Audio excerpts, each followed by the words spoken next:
boa noite. Na antiguidade, eles eram os bufões. Na Idade Média, eram os bobos da corte. Ali pelos séculos XV e XVI, se personificaram no Arlequim da comédia dell'arte.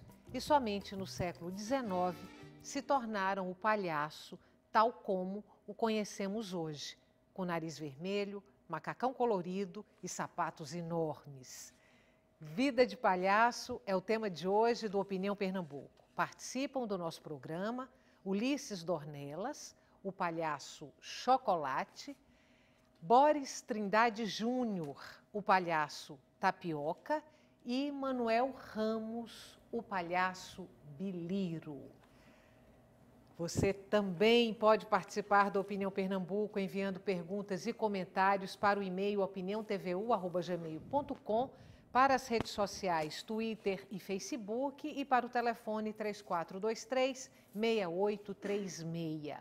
Lembrando que estamos ao vivo também no site da Rede Nacional de Pesquisa, a RNP. O endereço é video.rnp.br. Boa noite. Boa noite. Muito obrigada pela presença de vocês hoje aqui no Opinião Pernambuco.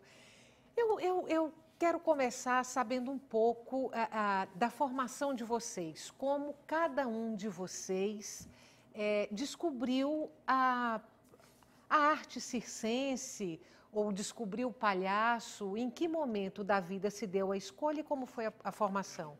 Boa noite quem está em casa, com muita alegria. Chocolate veio da família dos bombons, né? Chocolate começou fazendo recreação, aniversário, festa, e a minha ligação também com o circo. Então, circo e teatro. E aos poucos eu fui me envolvendo com os espetáculos, né? Voltado mais para a criança. E ao longo do projeto a gente foi se moldando a cada etapa, a cada fase, a gente foi se aprimorando, pesquisando, estudando, porque para fazer circo ou teatro a gente precisa estudar muito, porque fazer espetáculo para criança não é tão fácil. Então, aos poucos a gente foi ganhando espaço, experiência, né, e conquistando os corações das crianças de Pernambuco e do Nordeste. Quando você fala em circo, é circo lona, circo itinerante, não? Perfeito. Eu tenho uma passagem pelo Circo Lona, né? E depois dessa passagem pelo Circo Lona, onde fizemos homenagem aos grandes palhaços do Brasil, a Relia, Torres, Picolino, né? Carequinha, certo? E muitos outros palhaços. Nós começamos a transformar o Circo Lona aonde nós chegássemos com o nosso circo. E aí passou a ser o palco volante, não é? E aí a gente foi se adaptando a cada lugar, a cada parada que nós chegamos. Boris, e você? Você vem de uma família tradicional de advogados. Você tem 4 ou 5 irmãos, inclusive, que seguiram a profissão do seu pai, né? E o circo entrou na sua vida como? Na realidade, o circo é uma arte uterina, né? Poucas pessoas sabem, mas meu pai, quando era jovem, ele tinha um circo. E como meu pai veio de uma família muito humilde, passou dificuldades, então esse circo era no quintal da casa dele, era um circo tomara que não chova, e a entrada era aquela, porque antigamente, eu posso dizer isso porque eu já sou velhinho, eu tenho 51 anos, né? Mas com um corpinho de 49. Então, naquela época... Porque você é atleta também, né? A gente ainda tinha aquelas... Eu ainda peguei aquelas garrafas de leite, era em garrafa, né? Então, a entrada no circo de papai eram aquelas garrafas de leite, era jornal, que ele vendia para o sustento da família. Então, acho que isso já estava no sangue, é uterino. Mas eu realmente resolvi fazer circo como vocação, como meio de vida, a partir dos 22 anos. Antes começou como uma brincadeira na Nova Jerusalém. Ou seja, seu pai deixou o circo pela advocacia e você retomou o circo na família. Mais ou menos isso, porque papai começou, na realidade, com circo, depois foi fazer teatro, ele trabalhou muito tempo com Barreto Júnior, e depois se estabilizou na advocacia e voltou para o teatro, né? E eu, graças a Deus, cara, encontrei o circo na minha vida. Eu sou tão feliz quando eu falo de circo, porque realmente eu me encontrei. Porque foi difícil, uma decisão difícil. Porque nos meus 22 anos eu não sabia se ia fazer direito, porque eu tenho o mesmo nome do meu pai. Então eu tinha uma cobrança familiar. Todo mundo, você é filho de Boris Trindade, você vai ser advogado. A cobrança da sociedade. E eu não sabia se ia fazer educação física, porque eu também fazia ginástica olímpica. Fiz dos 10 até os 22 anos. Então eu entrei numa crise existencial, né? E sabe uma coisa? Eu quero estudar arte. Aí, quando eu falei para meu pai, não esqueço nunca, papai, eu não quero ser advogada. Aí meu pai chegou para mim e falou, meu filho, não importa o que você vai ser na vida, mas o que você procurar fazer, procure fazer bem feito. E eu tive apoio dentro de casa. Aí eu fui para São Paulo estudar teatro, aí conheci o Circo Escola Picadeiro. Quando eu pisei na lona, cara, eu disse, é isso que eu quero para mim. Manuel, e você? Sua família também é uma família de circo, né? Não todos meus irmãos, que eu nasci aqui em Recife, né? Minha família mora em Olinda, saiu daqui para morar em Olinda. E minhas irmãs todas sempre viveram em circo, trabalharam em circo. Tinha uma irmã que foi embora para o Circo Garcia, passou 30, 40 anos no Garcia. E a minha outra irmã trabalhava no Tiane. Quando ela se casou com um rapaz que trabalhava no circo do Bartolo, eles se casaram e me levaram com ele. Eu tinha uns 12, 13, 16 anos, fui embora com ele e até hoje a minha vida é circo. Então, mas você já era palhaço na adolescência, quando entrou no circo? Nunca. Eu não fazia nada em circo. Eu trabalhei em circo mais com vendas, trabalhei como vendedor. Eu vendia pipoca lá, mas tinha vergonha de entrar no picadeiro, morria de vergonha. Até que um dia, quando eu fui para o Circo Garcia com meu cunhado, que ele trabalhava no Circo Menor, depois foi para o Circo Garcia, e lá eu trabalhei como fotógrafo, que naquela época a gente batia foto e saía vendendo um binóculozinho, né, que era do público. E eu era fotógrafo e revelava aquilo e vendia. E aí fui pegando várias experiências. Trabalhei como assistente de mágico do Garcia, eu vendia foto e estava lá como assistente de mágico.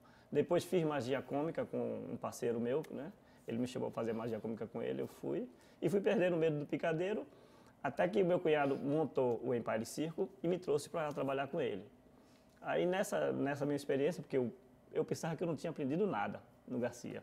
Porque eu convivi com rapadura, com faxinildo, cochicho, os palhaços que entravam no Garcia, saía e tal. E eu convivi muito com eles, vivia lá no camarim brincando e assistindo eles, né?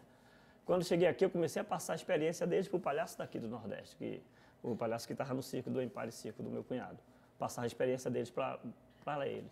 Até que um dia faltou o palhaço, meu cunhado falou, é tu mesmo que vai ter que entrar. Eu entrei morrendo de medo e faz 15 anos, 16 anos que eu estou nessa... Ou seja, a escola foi o picadeiro. A escola foi o picadeiro. Foi o picadeiro. Olha só, a gente falou aqui, vocês falaram aqui da paixão, da atração pelo circo. Mas aí no circo a gente tem o malabarista, o domador, tem o mágico, tem o trapezista. Como é que vocês chegaram na figura do palhaço? O palhaço é o encanto do espetáculo, não é isso? Então, não pode faltar tudo, menos o palhaço, é a alegria do circo. Então, ele é quem conduz o espetáculo. Ele faz a ponta entre o trapezista, entre o acrobata, entre o apresentador, entre o que vai acontecer. Então, ele é essa ponte de ligação. E é a responsabilidade maior do circo. Maior, né? Então, tem alegria, tem um palhaço conduzindo a alegria do circo. Então, acho que ele é o mensageiro da folia, dos espetáculos. Então, é ele que incendeia de alegria a multidão. Então, é esse elo. Não existe alegria sem um palhaço. Acho que o palhaço tem essa função de levar alegria. Na realidade, o meu processo foi um processo... Assim, eu comecei, antes de ser palhaço, eu comecei como acróbata. Né? Porque como eu fiz ginástica olímpica dos 10 aos 22 anos... Foi isso que eu estava achando, que ele, como ele é atleta, ele foi ser palhaço, né? Eu comecei fazendo, quando eu cheguei em São Paulo para estudar, eu entrei na escola de circo porque eu já tinha uma certa idade e não queria mais fazer ginástica olímpica e estava cansado de competir, né? Competir basta a vida, né? Aí quando eu entrei no circo, eu me apaixonei e eu fazia acrobacia de sol, porque eu já fazia cama elástica, eu já fazia mini trampo, porque eu já fazia. Aí eu comecei a estudar uma coisa assim, que é uma energia, uma emoção, chamada trapézio de voos. Então eu me especializei em trapézio de voos e simultaneamente palhaço. Aí no espetáculo eu comecei fazendo trapézio, só trapézio, trapézio. Aí teve um dia que não teve um palhaço, aí Zé Wilson, que era o diretor, rapaz, tá na hora de tu entrar, né? Que tu tá ensaiando com picolino. E eu entrei, né, como palhaço. Mas foi uma consequência. E na realidade, Se a gente parar para analisar, os grandes palhaços já têm uma certa idade. Por quê? Porque a vaidade já deixou um pouco de lado. Quando eu entrei no circo, eu tinha 22 anos, e eu tinha aquele problema do ego, né? E trapezista é a bala que matou Kennedy no circo, né? Porque todo mundo quer fazer trapézio de voo, né? Sem desmerecer as outras artes. Mas é a sensação, né? Você vai cair, não vai, né? E eu entrei nessa coisa, eu tinha 22 anos, o ego, aquela coisa toda. E aconteceu exatamente isso. O tempo vai passando, porque o circense também é um atleta, né? Ele tem uma vida útil, né? Então, você começa a sentir dores na coluna, dores no ombro, principalmente no ombro, trapézio de voo e joelho, acrobacia. Então, você vai começando a deixar de lado a parte acrobática e a vaidade, exatamente, e começa a se dedicar ao palhaço, sabe? Então, você vê, os grandes palhaços já têm uma grande idade, uma idade avançada, não têm o ego aflorado, porque já passaram por essa etapa dentro do circo. E se eu soubesse que palhaço era tão bom, eu tinha feito antes. Como é seu treinamento? Como é que você constrói o texto, as piadas? Você tem um orientador? Você descobre tudo sozinho? Não. Normalmente, as piadas já estão, da maioria, no meu caso, a maioria já estão prontas. Sempre os palhaços levam muitas piadas que outros palhaços não levam. Só que cada um faz de sua forma, entendeu? Você vai no circo, você vai ver a mesma palhaçada que o outro palhaço leva, só que aquele vai levar do jeito dele, diferente. A gente acrescenta algumas coisas, né? Que você pega no dia a dia, algum ditadozinho que está rolando no momento, né? Algum bordão. Mas as palhaçadas, no meu ponto de vista, são quase a mesma. E algumas coisas que você vai tirando. Tipo, tem uma reprise que eu faço, tipo Chaplin, onde o apresentador vem, briga comigo, não deixa eu entrar, tá, e bate em mim. Aí eu fico lá chorando, vê uma criança, me entrega uma flor. É bem legal essa mensagem que a gente faz no circo. Isso aí você vai... Eu peguei de um palhaço lá de São Paulo, adaptei um pouco para cá, fiz do meu jeito, que ele faz 2 palhaços, e eu faço eu e o apresentador. Já mudou um pouco. E aí vai comentar desse jeito. A gente tem um trechinho muito curto, são 40 segundos, se eu não me engano, de você se apresentando no circo, que está lá em Paudalho, agora você falou, né? Enquanto a produção localiza essas imagens para a gente mostrar aí esse trechinho, aí a gente vai conversando aqui. Tá, já achamos. Olha só. Essa daí, essa é a reprise do apito da flor. Que eu entro, vou brincar com todo mundo e o rapaz não vai deixar eu apitar. Ele não vai deixar eu brincar ali e dançar com o pessoal. Né? Você ainda fica nervoso na hora de entrar em cena? Lá atrás, quando eu passo da cortina, eu não fico mais. Até porque eu sou DJ, né? Então eu não tenho mais o nervosismo que os artistas têm, porque eu sou DJ, então quando ele me anuncia, eu já saio correndo, já entro direto. Aí. Passou da cortina, o nervosismo acaba. Boris, você esteve até bem pouco tempo com um espetáculo no Teatro Marco Camarote, o espetáculo Tapioca, que leva o nome do seu personagem. Nesse espetáculo, você discute um pouco a questão das políticas públicas voltadas para o circo. Qual é a situação do circo hoje no Brasil e aqui em Pernambuco? Bem, o espetáculo, na realidade, é um espetáculo para rir e refletir. Por que refletir? Porque eu acho que, tipo assim, quando eu era criança, eu me lembro que os circos vinham para Recife e armavam no Cais do Apolo. Isso. Era um ponto tradicional do circo. Hoje não é mais. Aí eu pergunto, os circos quando vêm para Recife, se não for um circo grande, ele não tem um terreno. Porque os terrenos que a gente tem, de uma maneira geral, são privados. Não é? Então a gente não tem terrenos públicos para circos de pequeno e médio porte.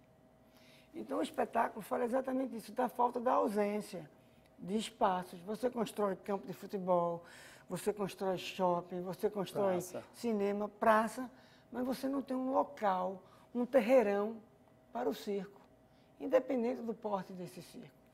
Então o espetáculo também fala sobre isso, né? Porque, por exemplo, muita coisa, tivemos alguns avanços em políticas públicas e também tivemos alguns retrocessos. Por exemplo, o Funcultura é um avanço, o Carequinha é um avanço, Mas um retrocesso aqui em Pernambuco, por exemplo, nós tínhamos o Prêmio Cascudo, que é uma homenagem a um palhaço, né, que morreu. Criou-se o Prêmio Cascudo. Teve a primeira edição e não tem mais do Prêmio Cascudo. Por que Quem não dava tem esse mais? prêmio? Era a prefeitura? Fundarp. A Fundarp. Era o governo do Estado.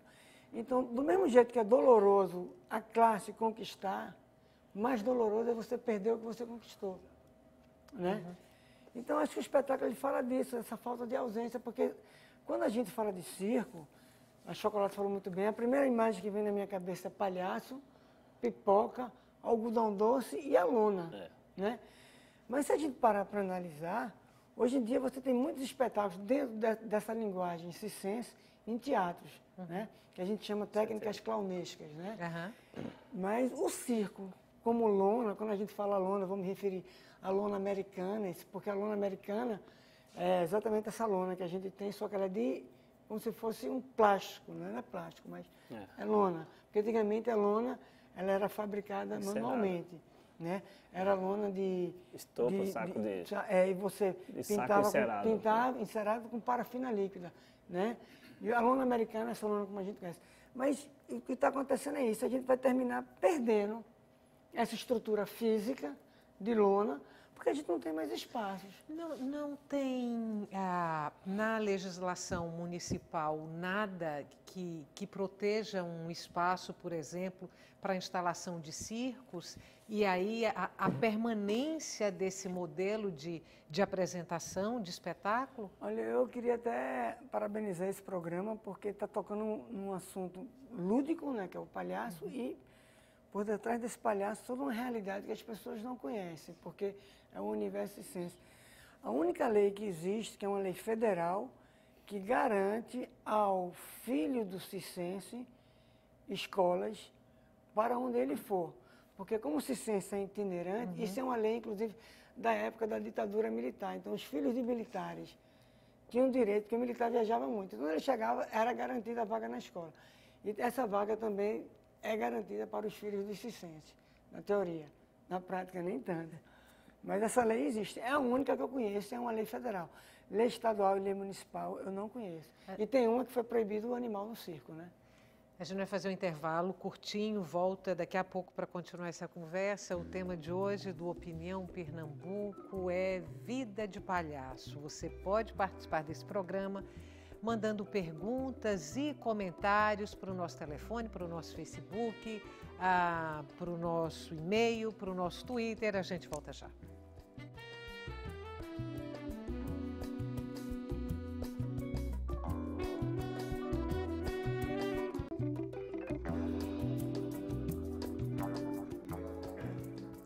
Estamos de volta com Opinião Pernambuco. Participam do nosso programa Ulisses Dornelas, o palhaço Chocolate, Boris Trindade Júnior, o palhaço Tapioca, e Manuel Ramos, o palhaço Biliro.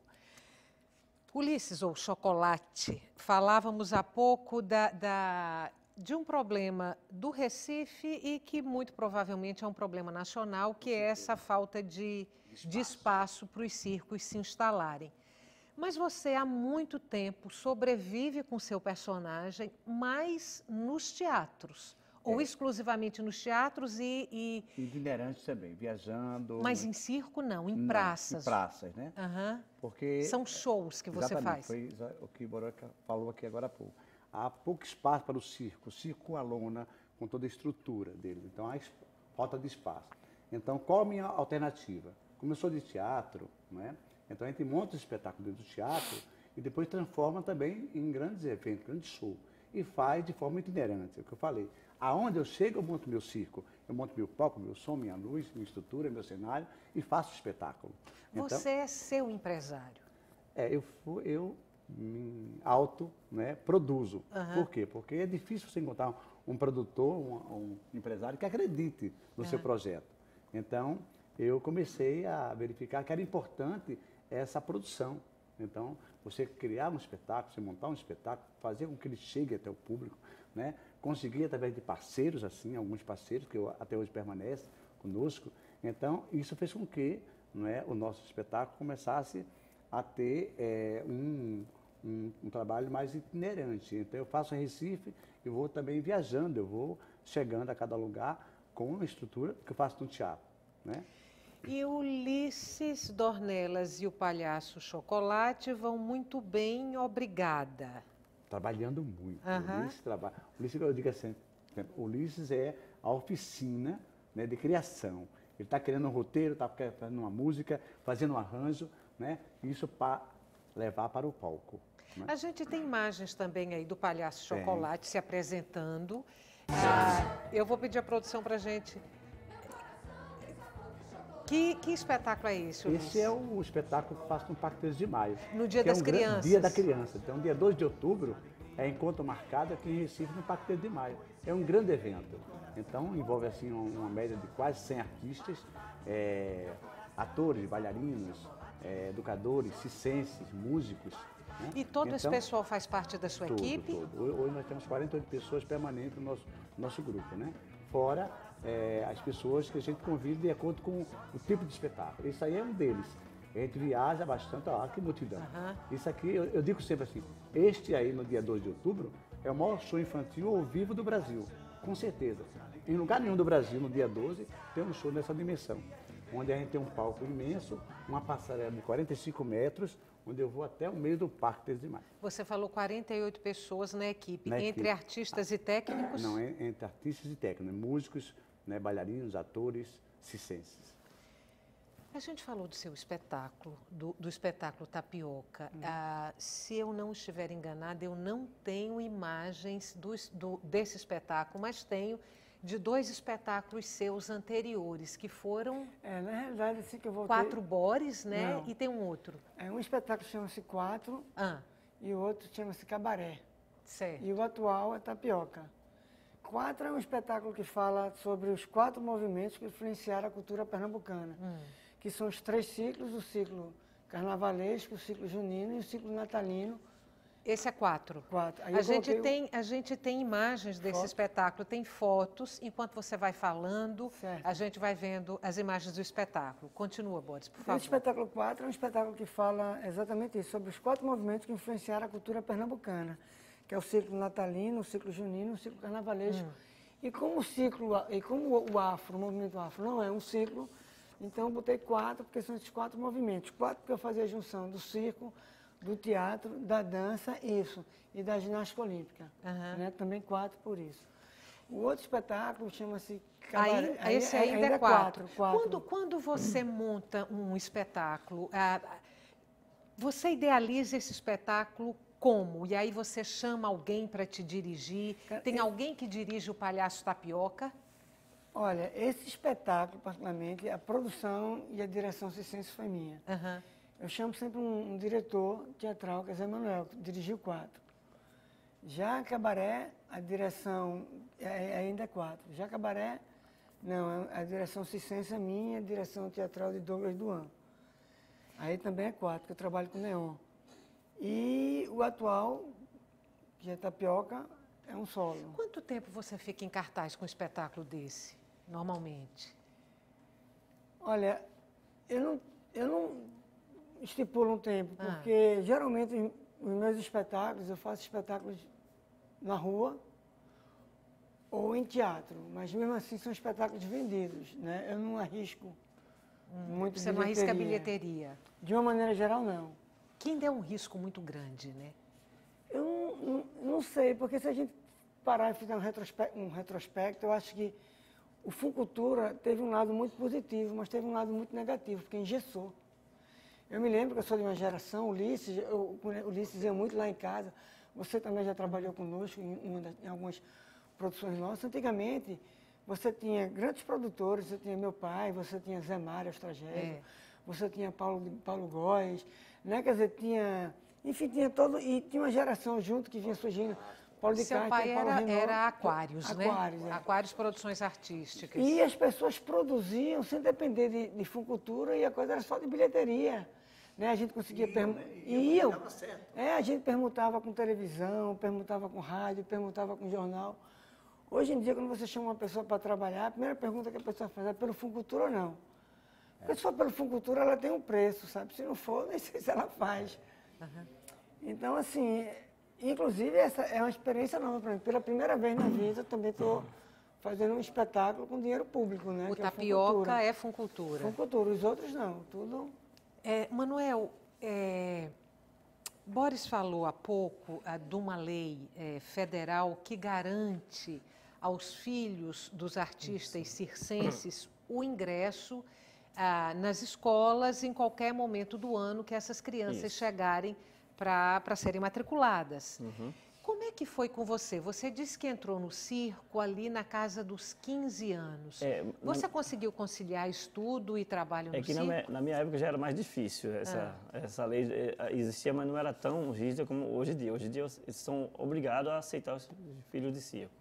Na minha época, não. Eu não cheguei a terminar os meus estudos. Você parou para ficar no circo? Para trabalhar no circo. Mas também foi como eu fui com minha irmã sozinha, e inclusive ela saiu do Garcia e eu fiquei lá só, quando eu fui embora do Garcia. E eu fiquei sozinho no circo, então não segui. Mas os meus amigos tudo estudavam. Eles iam para o colégio, tudo, e eu trabalhava, né? Trabalhava como pintor, com tudo. Hoje em dia, meus filhos estudam. Eu tenho 3 filhos e eles estudam. Inclusive, a gente estava armado aqui. Aqui foi ótimo para a gente, porque a gente ficou 5 meses na Avenida Recife e eles ficaram 5 meses estudando aqui.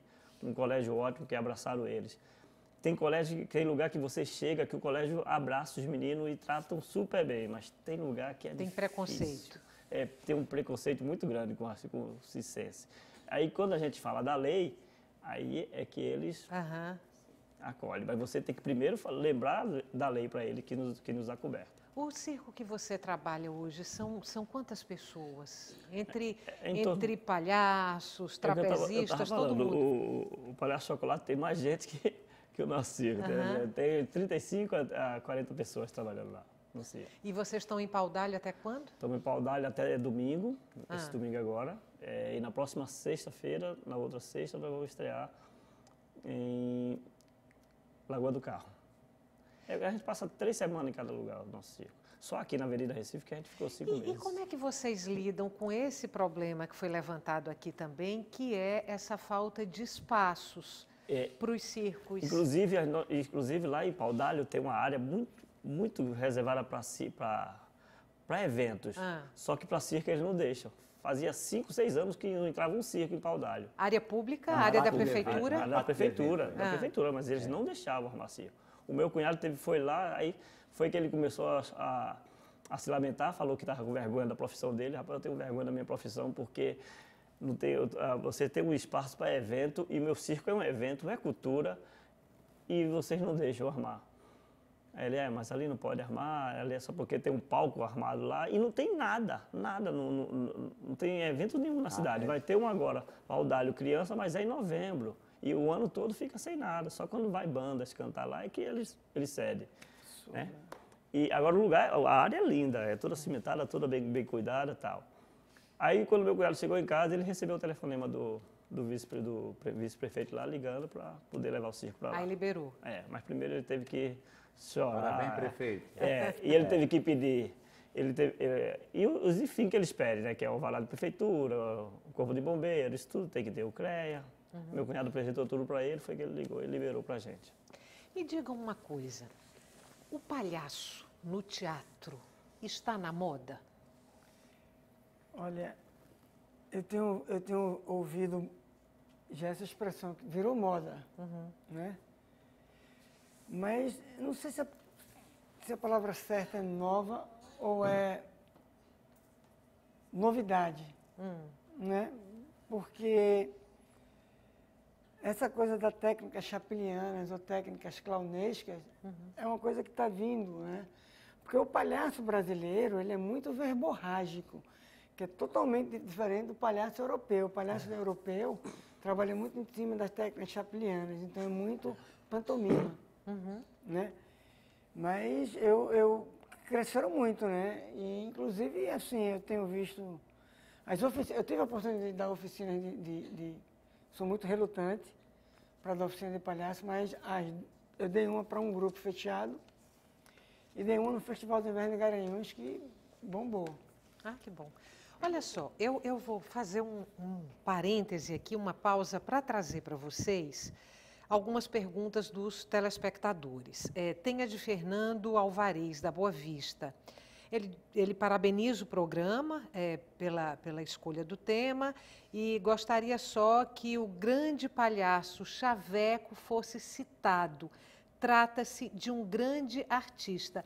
Você me falou que num determinado espetáculo você fez homenagens a alguns palhaços, você também, nesse espetáculo Tapioca. Que palhaços vocês homenagearam já ao longo da carreira de vocês e por que escolheram esses palhaços para serem homenageados? Chaveco, um abraço, é meu amigo do coração, certo? É um palhaço voltado assim para o pastoril, certo? Lindo o seu trabalho. Lindo. Certo? Lindo.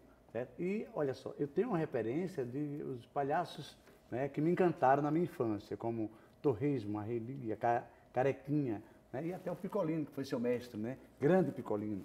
Quer dizer, nós fizemos homenagem aos grandes circenses do país, né? Então nós montamos um espetáculo que era o Circo do Chocolate em homenagem aos grandes palhaços. Então nós fizemos esse espetáculo, correu o Brasil quase todo. E aí foi muito bem aceito, a gente levava a linguagem do circo para lá. Só que ao longo do projeto eu uni, certo? Circo, teatro, dança e música, né? As 4 linguagens a gente colocou dentro do teatro. Então, este é o espaço que nós abrimos para. Já que não é espaço para o circo, eu corri para o teatro, já que minha formação é cênica. Então eu fiquei dentro do teatro e hoje eu vivo do teatro, eu vivo dentro do teatro. Aí do teatro eu já saio com um show montado para chegar nas praças, no ginásio, estádio de futebol, e aí, né, nós vamos construindo. Cada lugar que a gente para é o nosso circo. Boris, os palhaços que você presta homenagens nesse espetáculo Tapioca. Primeiro, Chaveco, eu quero dizer a você que eu comprei o seu CD, eu tenho o seu CD. E gosto muito do seu trabalho, como também gosto de Valmir Chagas, não posso deixar de... Mas o meu palhaço, o meu espetáculo especificamente, eu homenageei os palhaços com quem eu tive uma ligação afetiva diretamente, os palhaços que me influenciaram. Primeiro, na minha infância, era uma dupla de palhaços maravilhosa chamada Cocorote e Brasinha, que era Pascoal Pacheco e Aramis Trindade, que era uma dupla de palhaços do Circo Raposa Malhada, na Nova Jerusalém. Depois eu tive a honra, cara, o prazer, a felicidade de ter Picolino como meu professor durante 4 anos. Foi uma dádiva de Deus, uma dádiva. E tá bem velhinho ele, né? Um anjo, um amor. Eu tenho Roger. E depois homenageio também outro grande professor que eu admiro muito, que é Luiz Carlos Vasconcelos, que é o palhaço Chuchu. Tive a oportunidade de fazer com ele 2 cursos de teatro, 2 cursos de palhaço e um de circo. Um na Universidade Livre do Circo da França, que era um projeto da Secretaria de Cultura da França com a FUNARC, e depois no Teatro do Jockey, e depois no teatro físico com ele, no Teatro Sesc de Copacabana. Estou homenageando ele, porque esse cara também é um mago também, sabe? E depois os palhaços daqui de Pernambuco, que eu tenho uma relação afetiva, trabalhei e foram meus professores, Joinha e Pinóquio, né?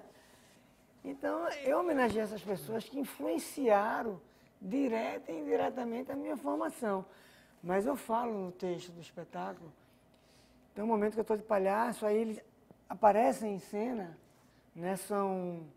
É um artista plástico que fez, Pedro Gilberto, e são esculturas, e o rosto, tudo. Aí eu tiro o nariz, porque para mim o nariz é que simboliza. Aí eu tiro o nariz, me viro e digo, vocês estão aqui. Mas na realidade essa festa não é para mim.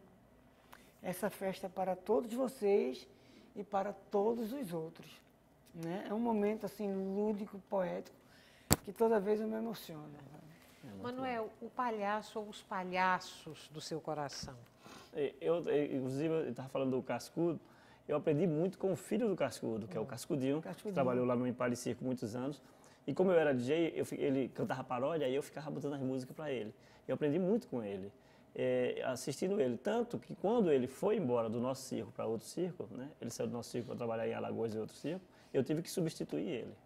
Então, esse é um dos meus melhores orgulhos, que ter substituído o Cascudinho, né? Eu substituí ele e segurei a peteca. E, olha só, para a gente fechar esse bloco, Marisa Andrade, da Várzea, ela telefonou para o programa para dizer o seguinte: o circo é educativo não só para as crianças, como também para os adultos. É assim? Com certeza, essa casa mágica de cores, rodas, emoções e fantasia. O circo é uma casa de educação. É no circo que a gente aprende tudo, no circo, no teatro. Então, é um espaço onde a família está junta, né, está presente.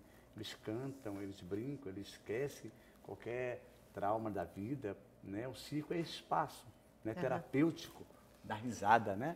Então, o circo é essa casa mágica. Eu digo assim, é um canto mágico o circo. Então, prefeitos, governadores, presidenta, olhe o espaço do circo. Né? Eu acho que a coisa mais importante que eu aprendi no circo foi a usar a primeira pessoa do plural, nós. Porque o circo, ela é uma arte coletiva, né? E artesanal. Porque você chega numa cidade, você tem que limpar o terreno, você limpa em grupo. Você tem que montar a lona, você monta em grupo. A estrutura cênica é em grupo, né? E é uma linguagem coletiva, aglutinadora. Né? No circo você tem teatro, você tem dança, você tem música. Enfim, é uma grande escola. Sabe? O povo, né, que você aprende muito. Mais um intervalo, curtinho. A gente volta daqui a pouco para continuar essa conversa. Vida de palhaço é o tema de hoje do Opinião Pernambuco. A gente volta já.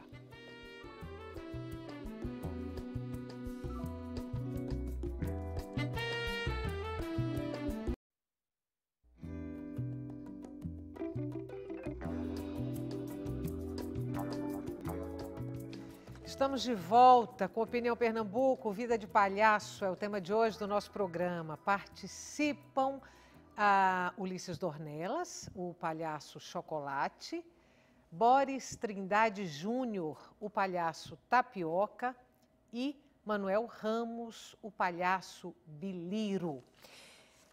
Boris, eu vou mostrar aqui o cartaz do seu espetáculo Tapioca, que terminou a temporada no Marco Camarote, mas você vai se apresentar ainda. Agora no Arraial e Deixa eu no mostrar festival. aqui o cartaz do espetáculo. Na realidade, esse espetáculo Tapioca, nós fizemos temporada no Teatro Marco Camarote.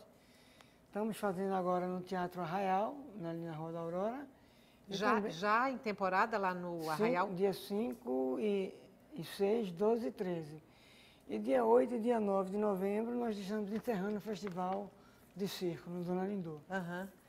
Olha só, a gente não falou aqui ainda sobre um outro braço da atuação do palhaço, que é essa atuação, digamos, terapêutica, mas aí em hospitais.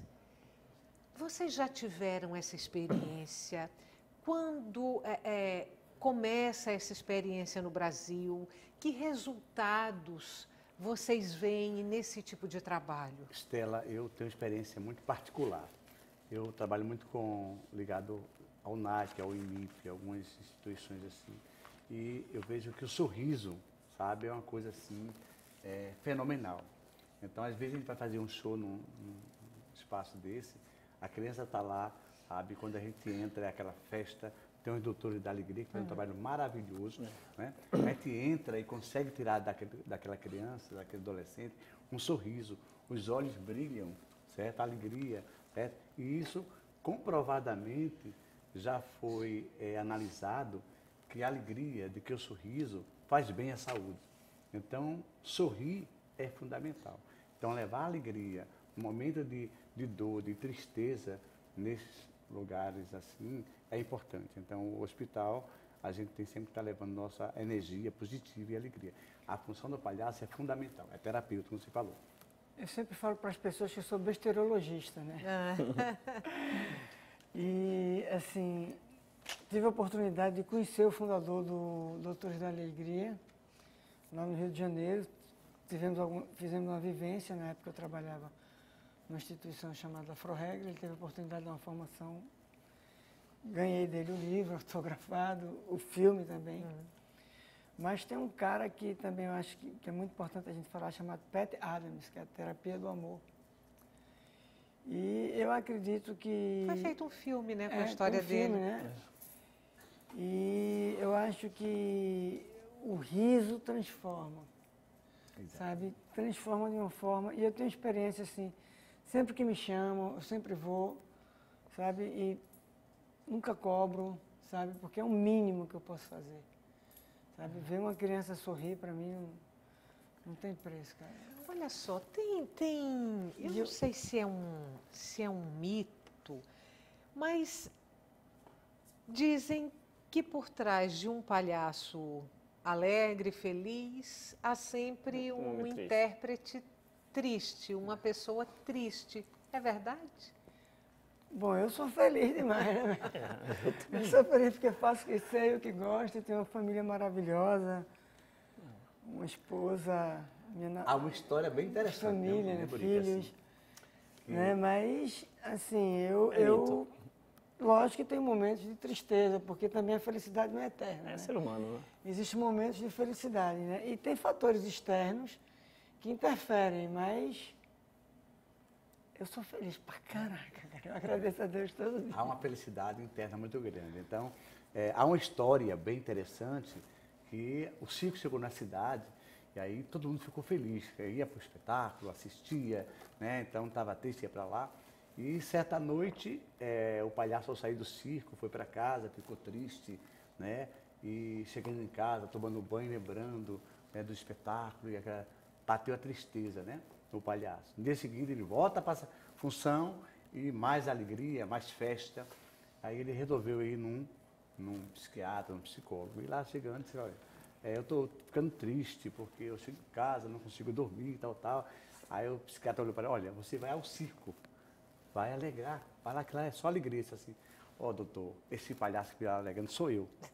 É interessante. Né? Interessante. Olha só, e mulheres nessa profissão? No seu circo tem mulher na função de palhaço? Não, no nosso circo não. Tem aquela mulher que, ela não é a função do palhaço, mas ela entra como palhaço, como se fosse o clown, o mestre de cena, né? Porque o palhaço circense, ele tem reprises que necessita de mulheres, né? Fazer algumas palhaçadas, que faz uma pensão do dono externo, a palhaçada que a mulher lá é dona da pensão e o palhaço vai entrar, então necessita dessa mulher. Então, nesse caso, ela vai ser o mestre de cena, né? Mas como palhaço... Não, tinha a mulher do Tiriri, que era uma grande mestre-cena, né? Tanto é que no DVD você vê que quando ele perdeu ela, ele se perdeu um pouco, né? Quando ela deixou de ser mestre-cena. Mas você fez uma Mas pergunta... hoje você tem algumas figuras para ter Pipoquinha, Fábio Marinho, que é um palhaço legal, ela brinca demais, ela canta, ela interpreta, mas uma atriz. Você fez uma pergunta interessante, porque no circo mesmo tradicional, eu tenho 51 anos, eu nunca vi uma palhaça. Também não. As palhaças que eu vejo são em teatro. Por exemplo, tem... A minha esposa é palhaça, né? Gerlane. E ela é uma excelente palhaça da Companhia Dois em Cena. E tem Paulinha também, que é palhaça. Tem as meninas dos Doutores da Alegria. Mas no picadeiro mesmo, no pó de serra mesmo, né? Porque... Só aquela que entra no táxi, né? Que seria um táxi maluco. Eu nunca vi. Não seja palhaça. Nunca vi uma palhaça de circo tradicional. E eu sou muito tradicional, sabe? Tanto é que eu só uso a cor vermelho, branco e preto, que é uma coisa tradicional do circo. E não me lembro mulher palhaça. Já vi, tipo assim, fazendo um apoio, né? A lavadeira. Vai fazer um apoio. A lavadeira não, a pensão, né? Pensão do Estela. Pensão. No táxi maluco, entrou uma velha, uma mulher. A lavadeira, 2 palhaços até vestidos de mulher fazendo. Nunca vi. Vocês falaram há pouco no palhaço Carequinha. Citaram alguns palhaços brasileiros e citaram o Carequinha. O bom menino não faz pipi na cama. O Carequinha foi o primeiro palhaço brasileiro que saiu da esfera do circo e foi para uma mídia maior, um nicho de mercado maior. Disco, ele tinha discos. Exatamente. Mas Carequinha, ele foi um dos pioneiros, não foi o pioneiro, foi um dos. Mas ele teve assim, a ousadia de gravar com o Altamir de Carrilho, grandes arranjos, grandes músicos, e fez assim, músicas assim, que até hoje está na nossa memória, né? Ontológicos, né? Então, o Carequinha saiu na frente. E ele teve a felicidade também de levar o seu trabalho para a televisão. Certo? Então, ele foi de vanguarda na época. Eu acho que tem também um cara muito importante, que é o Piolim, que tanto é na Semana Piolim de Arte também. Moderna. A Semana de Arte Moderna também foi no circo, né? E Piolim era um cara que despontava de uma mídia, para a época, né? Estou falando de Semana de Arte Moderna. Que também, mas em relação à mídia eletrônica, eu acho que foi Carequinha. Tanto é que eu tenho uma música dele, eu tenho CD. O Bom Menino. O Bom Menino. Até hoje, né? Nossa. Jonalto Andrade, da Várzea, ele ligou para o programa para dizer: o circo é um mundo mágico. Infelizmente, há poucos hoje em dia. A gente tem isso quantificado, aproximadamente quantos circos hoje no Brasil, circos brasileiros? Hoje está difícil por falta de espaço, né? Então, aqui no Nordeste mesmo, dificilmente você vai ver circos. Né? Pro lado de São Paulo, ainda tem esses espaços para circo, mas não são tantos como antes, né? Mas tem poucos circos. Esse que você trabalha... Vamos assim, tem poucos, entre aspas, né? É porque não se separa. Tem muita gente ganhando projeto e botando circo. Só que está sem espaço de trabalhar e está com o circo parado, não está com. Esse circo que você trabalha, você disse que ele percorre somente o Nordeste. Só no Missão Nordeste. Tem 12 anos que nós estamos aqui no Nordeste. E as escolas de circo? Você fez uma pergunta crucial. Porque, na realidade, no Brasil, eu fiz escola. Tive a oportunidade de fazer 2 escolas. Foi a Picolino, 4 anos em São Paulo. Picolino não, perdão. Picolino foi meu professor. Picadeiro. 4 anos. Zé Wilson, um pai, uma pessoa maravilhosa. E a Escola Nacional de Circo no Rio.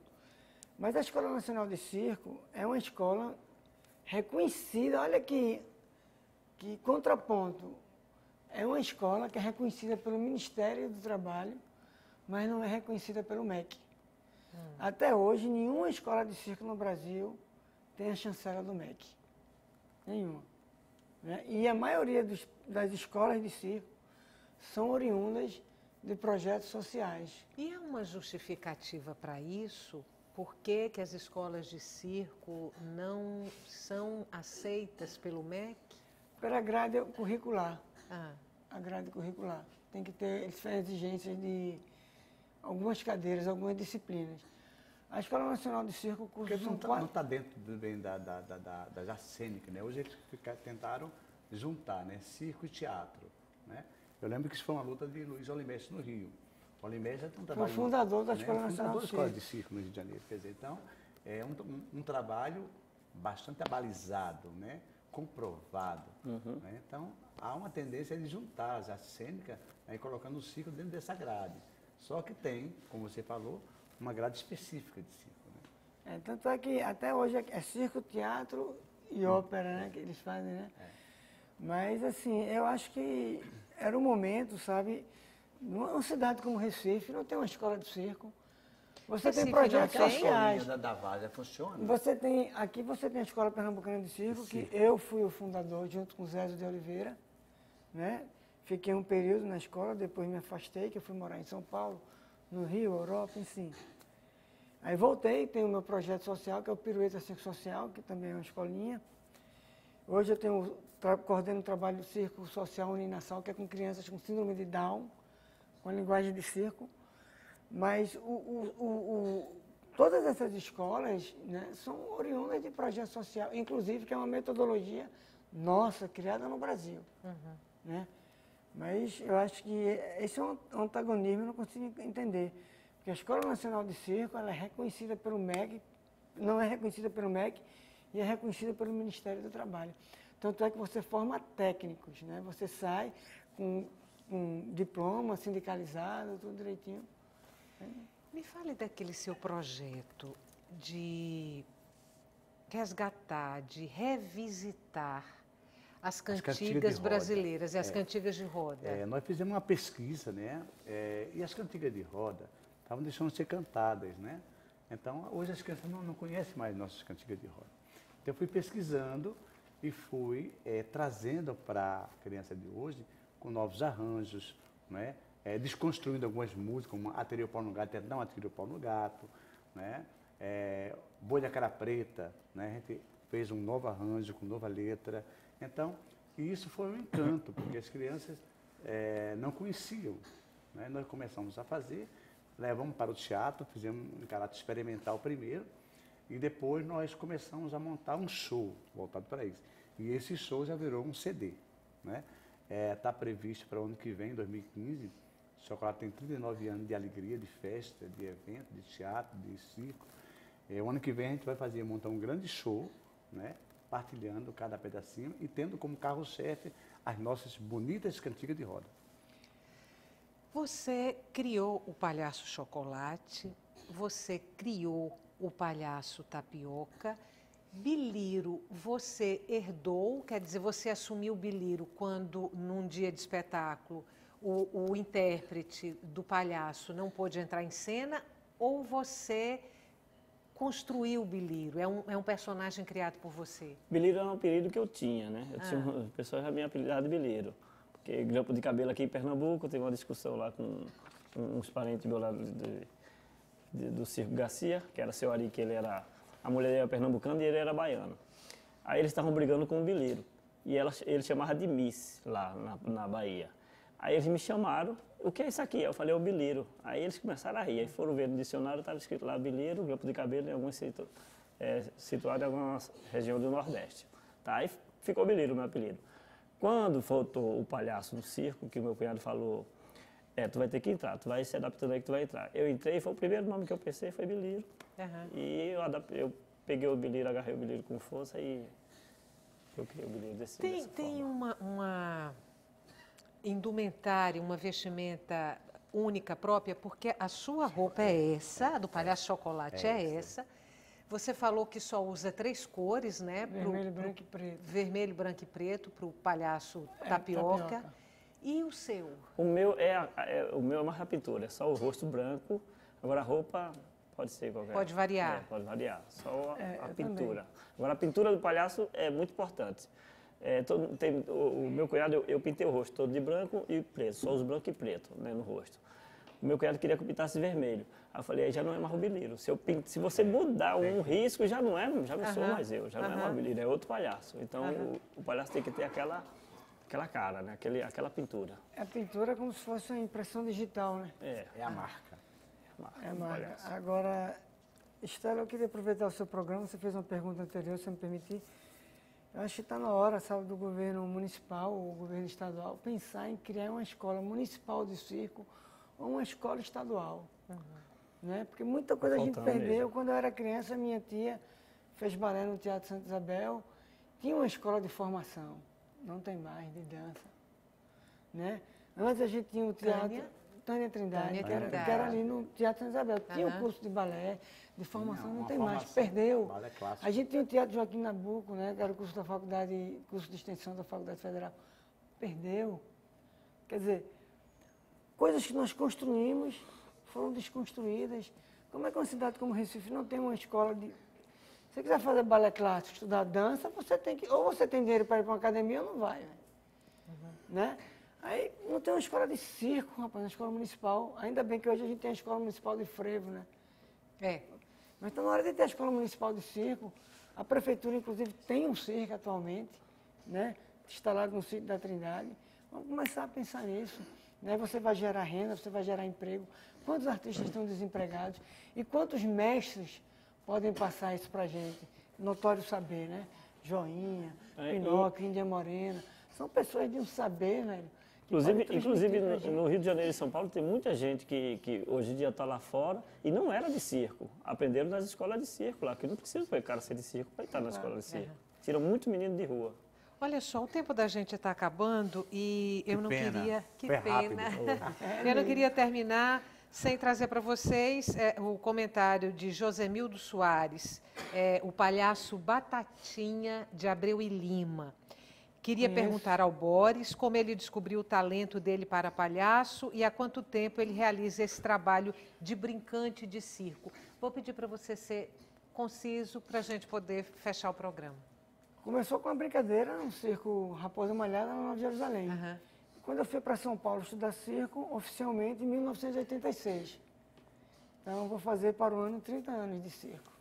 Eu falei no início do programa que o palhaço vem dos bufões na antiguidade, depois o bobo da corte, depois o arlequim, no século XIX virou esse palhaço que vocês interpretam. Eu não sei se dá tempo, se der, a gente acho que tem imagens aí de bufões, bobos da corte, arlequim. Pronto. Aí é o bobo da corte, né? Bobo da corte. O bufão. Bufão. Aí acho que bufão também, provavelmente. Esse é arlequim? Não, deve ser um Não? bufão. Bufão? Deve Então ser. ficamos devendo o arlequim, que é aquela figura clássica, Bem, inclusive, do carnaval, com aquelas roupas de losango, né? Muito obrigada pela participação de vocês hoje aqui no Opinião Pernambuco. Nós agradecemos para vocês.